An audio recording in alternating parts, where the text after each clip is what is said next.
अस्सलाम वालेकुम। फैज़ भाई, अभी कुछ दिन पहले यूनियन बजट अनाउंस किया गया, तो उसके अंदर माइनॉरिटी के लिए जो बजट दिया गया वो बहुत हद तक कम कर दिया गया। और बजट स्पीच में भी उन्होंने बोला कि माइनॉरिटी फंड जो था वो यूटिलाइज ही नहीं हुआ, अनयूटिलाइज्ड है करके लास्ट ईयर का भी। तो अनयूटिलाइज होने का क्या वजह है करके, यार मुसलमानों को तो फ़ंड की बस ज़रूरत है अभी, फिर भी उन तक नहीं पहुँचा, तो इसकी क्या वजूहत हो सकती है? क्योंकि भाई साल के यूनियन बजट के अंदर माइनॉरिटीज़ का जो बजट है वो कम कर दिया गया है, और ये कई सालों से वो चिल्ला भी रहे थे कि ये कोई लेता नहीं बोल के हम कम कर रहे हैं। कई अलग अलग स्कीम्स है जो माइनॉरिटीज़ के लिए एजुकेशन की है, मेडिकल की, हेल्थ की, हाउसिंग की है, वगैरह वगैरह याद रखी, लेकिन उसका बेनिफिट लोगों ने उठाया नहीं। नतीजा तो उन्होंने हर बार बोला कि इतना बजट है, ऑलरेडी लैप्स हो रहा है, मतलब एक पुराना बाकी है, नया किसको देंगे, और वो फिर उसको कम करते जा रहे हैं। तो भाई का सवाल था कि क्या वजह है कि अनयूटिलाइज जा रहा है। देखिए, सबसे पहली वजह जो माइनॉरिटी फंड्स अनयूटिलाइज जाता है वो ये है कि लैक ऑफ नॉलेज। लोगों को पता ही नहीं कि उनके लिए कोई फंड है, लोगों को नॉलेज ही नहीं है कि कोई फंड उनके लिए रखा गया है। पहला सबसे अहम वजह ये है, लैक ऑफ नॉलेज। दूसरा क्या है, जो फंड्स है जनरली ये इंटरेस्ट बेस होता है, तो दूसरी वजह ये कि इंटरेस्ट बेस है बोल के कर रहे हैं। लेकिन मैं आपको प्राइमरी वजह बता रहा हूँ, अगर आपको नोन होता है ये फंड्स आपके लिए, और आप सब अपील करते हैं कि भाई हम मुस्लिम माइनॉरिटी और हम लोगों पे सूद हराम है, हमको नहीं चलता है, तो गवर्नमेंट क्या पॉलिसीज़ को थोड़ा बहुत तरमीम नहीं करती बिल्कुल।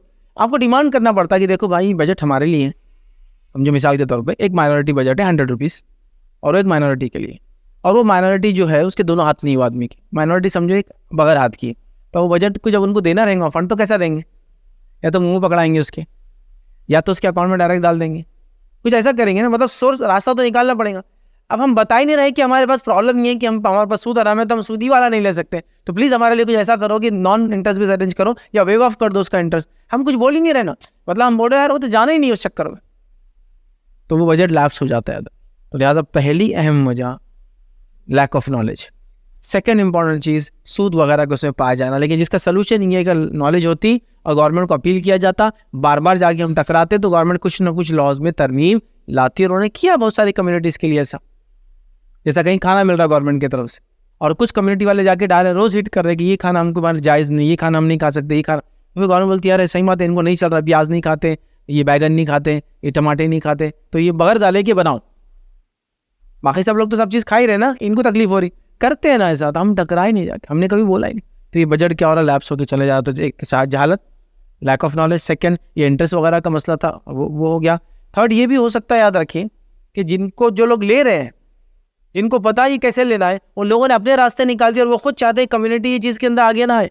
मतलब मुझे पता चल गया कैसे लेते हैं, मैं खुद 25 40 50 बच्चे तैयार करता हूँ, खामोखा के सारे प्रोसेस करता हूँ, और उनकी फीस लाता हूँ, और अपने इदारों में अपने फलां में कर रहा हूँ। तो मैं खुद भी नहीं चाहता हूँ कि इसका प्रमोशन दूसरों में हो, क्योंकि बच्चे आके जेन्युइनली ऑथेंटिक लेना शुरू कर देंगे तो मेरी दुकान कैसे चलेंगी।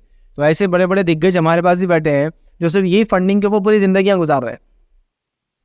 चौथी चीज़ होता है, लोगों ने इतना बुरा इसका मिसयूज़ किया, ऐसा गलत इस्तेमाल किया कि लोगों को लगा ये सही नहीं है। मैं ऐसे लोगों को जानता था जो मेरे साथ एजुकेशन में थे, वेल टू डू फैमिलीज से थे, फाइनेंशियली अच्छे थे, उसके बावजूद भी वो क्या EBC भर रहे हैं और 50-50 स्कॉलरशिप ला रहे हैं। एक स्कॉलरशिप से बाइक आ रही है, एक स्कॉलरशिप से साल भर के खर्चे निकल रहे हैं, एक स्कॉलरशिप से बीड़ी, तंबाकू, पान, सिगरेट और नशे का वो हो रहा है, एक स्कॉलरशिप से जो है बहन की शादी हो रही है, तो जिनको मालूम है उनको इतना मालूम है कि वो हर जगह से रिसोर्सेज से निचोड़ रहे हैं।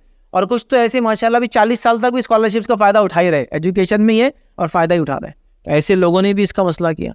लिहाजा मैं अपील करूँगा कि नॉलेज गेन किया जाए इनके बारे में, और इनके जो बेनिफिट्स है जो कम्युनिटी को होना चाहिए वो दे। स्पेशली पॉलिटिकल और सोशो पॉलिटिकल एक्टिविज्म जो लोग करते हैं, मैं उनसे अपील करूँगा वो लोग मुस्लिम्स तक की माइनॉरिटीज़ क्या है, स्कीम्स क्या है बताए, और उनका बेनिफिट कम्युनिटी को ला कर दे। इंशाअल्लाह जी, जो पैसा हम अपने जेब से नहीं खर्च कर सकते ये लेंगे, और ये पैसा आपका हक है। वरना लोगों की एक सोच है, पाँचवीं समझो गलत फहमी है कि भाई ये क्या को हमको लेने का, ये आपका हक है।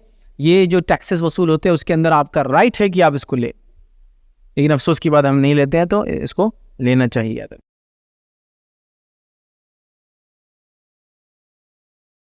अस्सलाम वालेकुम। आप भी हमारे इस काम में ताउन करें अपनी ज़कात व सदक़ात के जरिए। डोनेशन डिटेल्स के लिए डोनेट अस पर क्लिक करें। अगर आपको हमारे वीडियोस पसंद आए हैं तो इसे शेयर करें और सबके हकदार बनें। रोजाना हमारे वीडियोस को पाने के लिए हमारे YouTube चैनल को सब्सक्राइब करें और बेल आइकन दबाएं। हमसे दीगर सोशल मीडिया पर जुड़ने के लिए वीडियो में दिए गए आईडी को सर्च करें। जज़ाकल्लाह।